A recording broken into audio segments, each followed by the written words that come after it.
Indian premier league 19వ సీజన్లో భాగంగా జరిగిన నిన్న 56వ లీగ్ మ్యాచ్లో సన్ రైజర్స్ హైదరాబాద్ ఘోర పరాజయాన్ని మూటగట్టుకుంది. నరేంద్ర మోడీ స్టేడియం వేదికగా జరిగిన ఈ మ్యాచ్లో గుజరాత్ టైటాన్స్ ఆల్రౌండ్ ప్రదర్శనతో అదరగొట్టింది. టాస్ గెలిచి మొదట బ్యాటింగ్ చేసిన గుజరాత్ టైటాన్స్ ఘోరప్రదమైన స్కోర్ సాధించగా లక్ష్య ఛేదంలో సన్ రైజర్స్ బ్యాటర్లు కనీస పోరాట పట్టిమ చూపలేక పెవిలియన్ కు క్యూ కట్టారు. 20 ఓవర్లలో గుజరాత్ టైటాన్స్ 5 వికెట్ల నష్టానికి 168 పరుగులు చేసింది. పిచ్చి బౌలింగ్ కు సహకరిస్తున్న తరుణంలో గుజరాత్ బ్యాటర్లు సంయమనంతో ఆడి జట్టుకు మంచి స్కోర్ అందించారు. 169 పరుగుల లక్ష్యం టీ20లో పెద్ద కష్టమేం కాకపోయినప్పటికీ గుజరాత్ బౌలర్లు దానిని అసాధ్యమైన లక్ష్యంగా మార్చేశారు. 169 పరుగుల లక్ష్యంతో బరిలోకి దిగిన సన్ రైజర్స్ ఇన్నింగ్స్ మొదటి ఓవర్ నుంచే తడబడింది. గుజరాత్ పేసర్లు నిప్పులు చెరిగే బంతులు విసరడంతో ఆరెంజ్ ఆర్మీ కుప్పకూలింది. స్టార్ ఓపెనర్లు విఫలం కావడంతో పాటు మధ్య ఓవర్లలో ఏ ఒక్క బ్యాటర్ కూడా క్రీజులో నిలదొక్కలేకపోయారు. దీంతో సన్ రైజర్స్ కేవలం 14.5 ఓవర్లలో 86 పరుగుల స్వల్ప స్కోర్ కి ఆలౌట్ అయింది. ఇక ఈ విజయంతో గుజరాత్ టైటన్స్ టేబుల్ టాపర్ గా నిలవగా ఓడిన సన్ రైజర్స్ హైదరాబాద్ టేబుల్లో 3వ స్థానానికి పడిపోయింది. లీగ్ దశ చివరికి చేరుకుంటున్న వేళ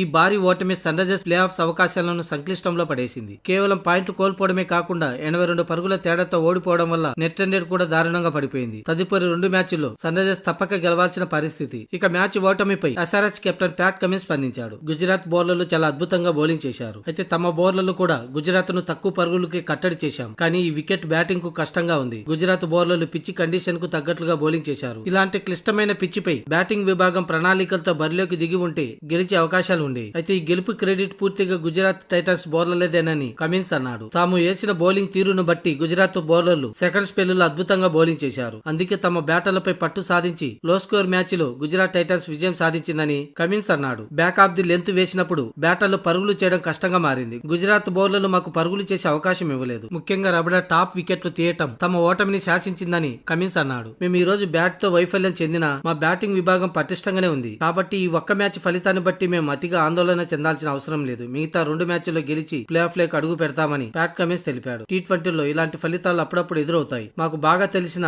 స్టేడియాల్లో తర్వాత మ్యాచ్లు ఉన్నాయి. కాబట్టి ప్లే ఆఫ్ క్వాలిఫికేషన్ గురించి ఎలాంటి ఆందోళన లేదని ప్యాట్ కమిన్స్ తెలిపాడు.